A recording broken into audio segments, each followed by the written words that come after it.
الله الرحمن الرحيم الحمد لله رب العالمين والصلاة والسلام على سيدنا محمد وعلى آله. Well, in Jewish eschatology, the term Mashiach, Masih, it refers specifically, they do have this aqidah, and it refers to a future king from the line of David. Okay? So, mainstream Jewish belief is that there will be a person from the line of David, from the descendants of Dawood, who will be a king, and he will be anointed, Masih. He will be anointed with holy oil, and he will bring in the messianic age. He will bring in the end of times. So, the Masih in their aqidah is called the King Masih. Malach Mashiach. Malach Mashiach. The King Masih.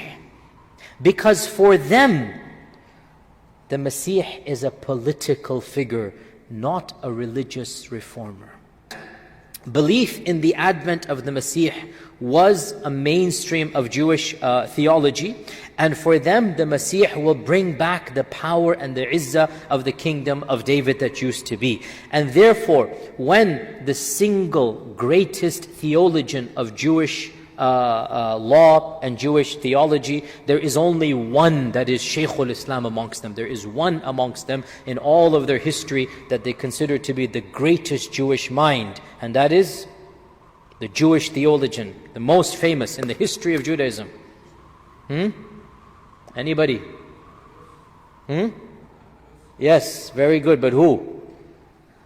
Oh Muslims, you should know this name because he was an Arab, meaning he spoke Arabic, that's what I mean.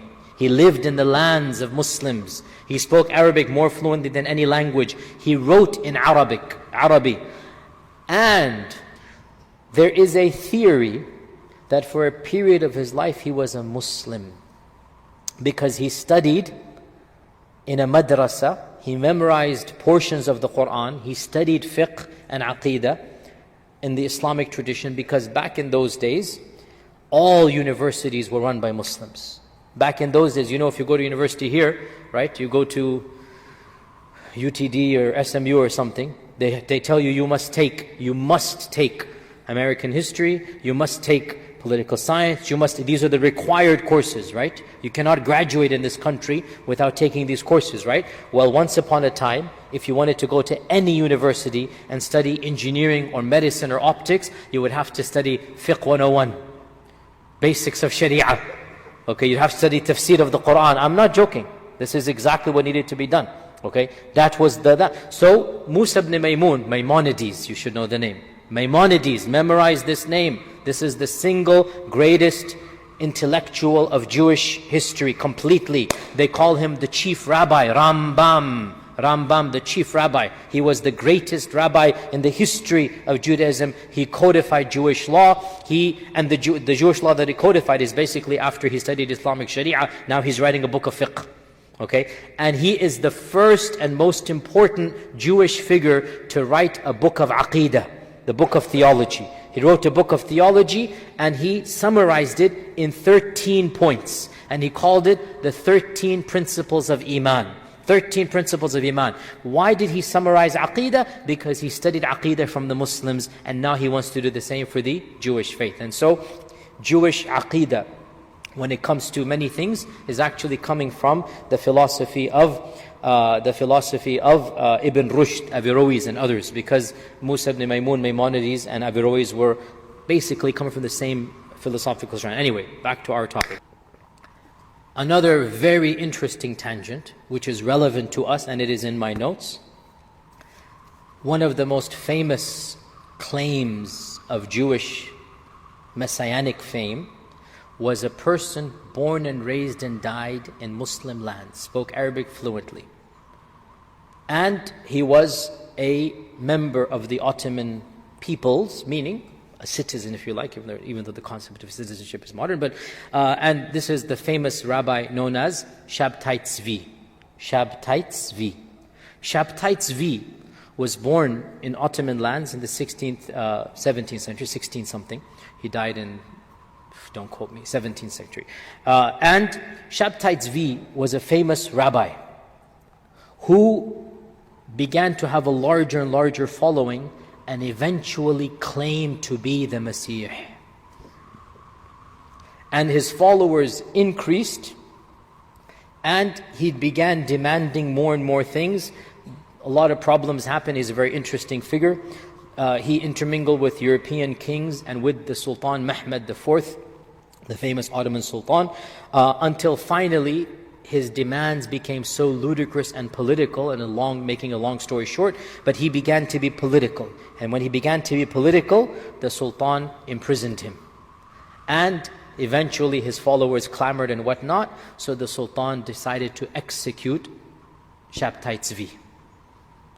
And he called him to his palace, and he said, your penalty is death, but I shall forgive you if you convert to Islam. Now, I'm not arguing that was good or bad, I'm just telling you what happened. Whether that was good or not, it's not my business. That's what the Sultan Mehmed IV decided. If you convert to Islam, you are forgiven. Faced between these, Sabbatai Zevi decided to convert to Islam, which caused a great crisis amongst his followers. Because if he's the Messiah, what are you going to do now, right? It caused a huge crisis. He had thousands of followers, and they all thought that he's going to be the Messiah, bring the kingdom of David back, this and that. And lo and behold, he embraces the Shahada in public. He takes off the turban of the Yahud, and he wears a big Ottoman turban. MashaAllah, tabarakallah. In those days, your clothing would tell you apart. He had the clothing of a rabbi.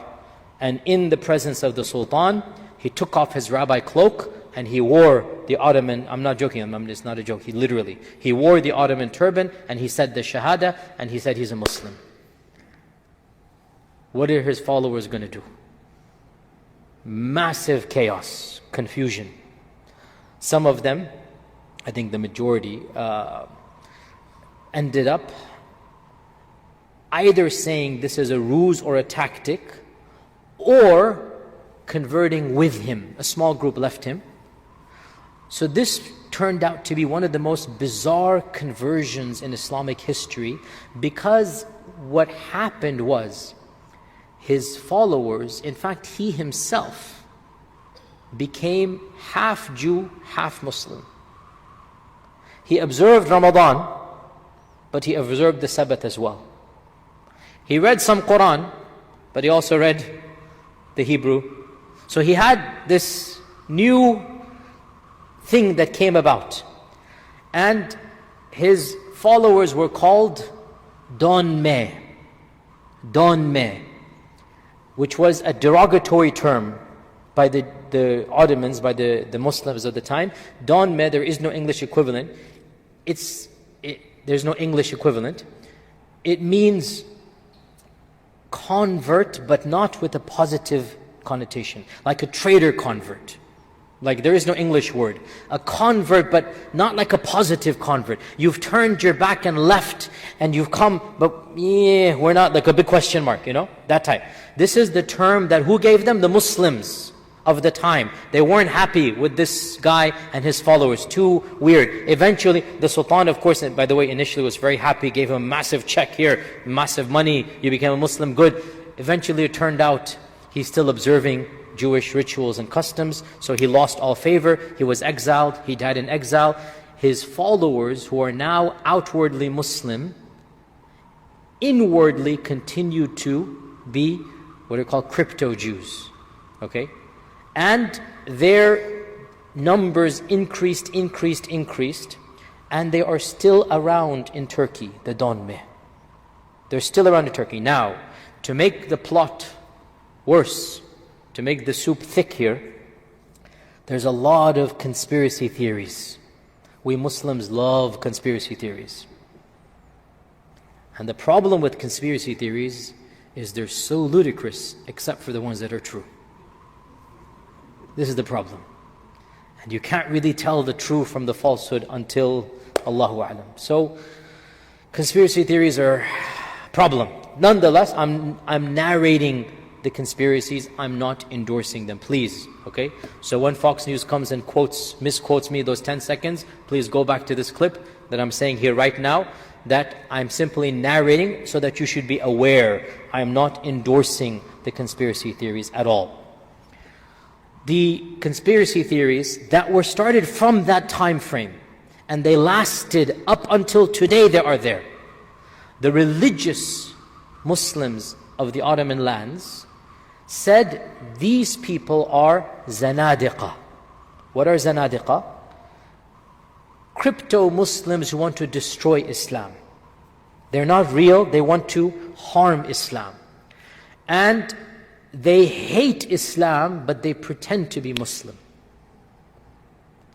And the Dönmeh became rich and powerful in a number of cities, in particular the one city where Sabbatai Zevi died. And at the turn of the century, 100 years ago, around this time, 1919, around this time, a little bit before and after, but around this time, a group called the Young Turks were formed. And the Young Turks were a very, very secular, anti-religious groups of Turks who were keen on abolishing the Khilafah and bringing about a Turkey that was secular in nature. Now, what I'm about to tell you is true. Many of the leaders of this movement were from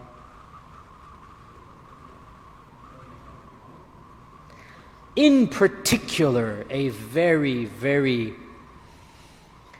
dashing yet cruel, intellectual yet heartless man later called Mustafa Kemal, later called Atatürk.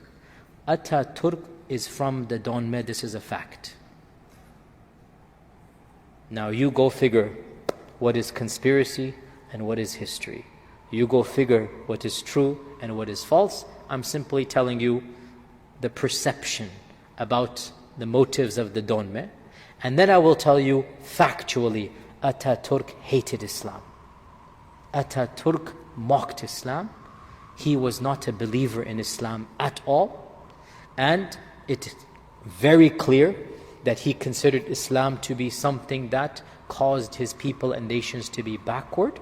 And if he wanted to, if he was able to, he would ban the religion. He did enough damage to the religion as it is. As you know, he shut down the madrasas, he abolished the khilafah, he abolished the Grand Mufti, role of the Grand Mufti, he made the court system secular, got rid of all of the sharia, he made the Quran to be recited in Turkish during the salah. The adhan was recited in Turkish, not in Arabic anymore. Instead of Allahu Akbar, they said something in Turkish. That was his whole point, to make everything Turk. So, Atatürk is from the Dönmeh. You understand where conspiracy theories come from. And not just him, but many of those who followed him. Do you understand how this is relevant to Dajjal? It's not coming out of there. Sabbatai Zevi claimed to be Messiah. And all of this then leads there. Anyway, so we have 5-6 minutes left, so I needed to mention one final thing. Okay? Now, I have saved one issue to the very end because it is highly, highly, highly sensitive. And that is a hadith that mentioned that towards the end of times, when the big Armageddon battle takes place, and there shall be Dajjal on one side and Isa on the other, that is the final Armageddon, the big one, that Isa will kill Dajjal. And then all of the followers of Dajjal will disperse, running for their lives.